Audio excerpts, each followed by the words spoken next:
Friends, भाई बहन, mummy blogs में सभी का स्वागत करती हूँ। उम्मीद करती हूँ सब अच्छे हेल्थ में होंगे, अपने परिवार का ख्याल भी रखते होंगे। तो अभी मैं घर आ रही हूँ छठ पूजा अटेंड करके, और यकीन मानिए फ्रेंड्स, मुझे इतना सुकून मिला ये पूजा करके कि मुझे बहुत बहुत मन से अच्छा लगा। और मतलब आप सबके लिए मैंने दुआएं मांगी हैं, अपने लिए भी मांगी हैं, बस छठ माँ हम सब की मन्नतें पूरी करे। एनीवेज, अब मैं उससे आगे थोड़ा बढ़ती हूँ और बढ़ के जाती हूँ राधिका की मम्मी की ओर। राधिका अपनी मम्मी को बुलाई है क्योंकि राधिका के पापा राधिका से गुस्सा है, वो समर के घर में रह रही है, इसलिए वो उससे नाता रिश्ता तोड़ के चले गए हैं। राधिका की मम्मी आके राधिका को बात सुना रही है कि इतना कुछ हो गया और तुम अपनी मम्मी को नहीं बोली और सब अपने पापा को बताई। राधिका की मम्मी की तबीयत खराब ना हो जाए इसलिए उसके पापा ने अभी तक कुछ नहीं उनको बताया था। यहाँ तक कि केस चल रहा था, समर से गुनगुन प्रेग्नेंट है, ये सारा कुछ भी उनको नहीं पता था।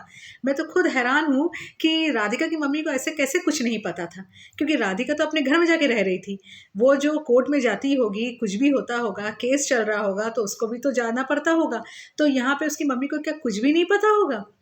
एनीवेज, पता नहीं इनको क्या पता होता है क्या नहीं होता है, मगर यहाँ पे तो समर को लगाया एक चाटा उसकी मम्मी ने, और ये एक चाटा तो बहुत कम है। आंटी जी, मैं तो आपको बोलती हूँ, तो जो जूती पहन के आप गए हो ना, उसी जूती से 2-4 उसे लगाने थे।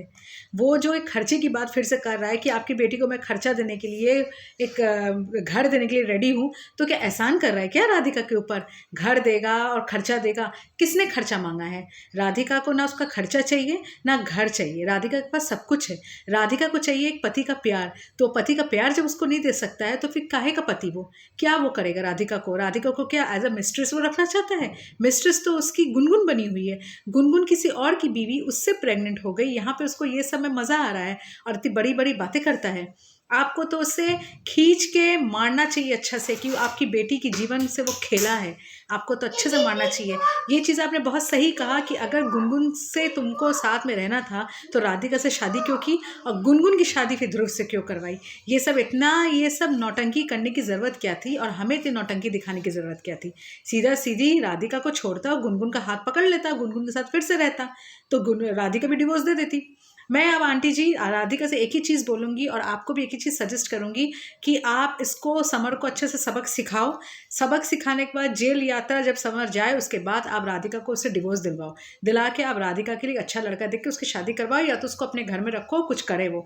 पर समर के साथ उसकी कोई लाइफ, कोई गारंटी नहीं है, क्योंकि वो अब पहले जैसा राधिका से ना प्यार करता है, और राधिका से शुरू से ही वो प्यार नहीं करता था। मैं तो बोलूँगी वो शुरू से गुनगुन का ही था, गुनगुन का ही रहेगा। इसलिए जैसे हैं नीम चढ़ा हुआ करेला, वो सब दोनों ही एक दूसरे को मुबारक हो।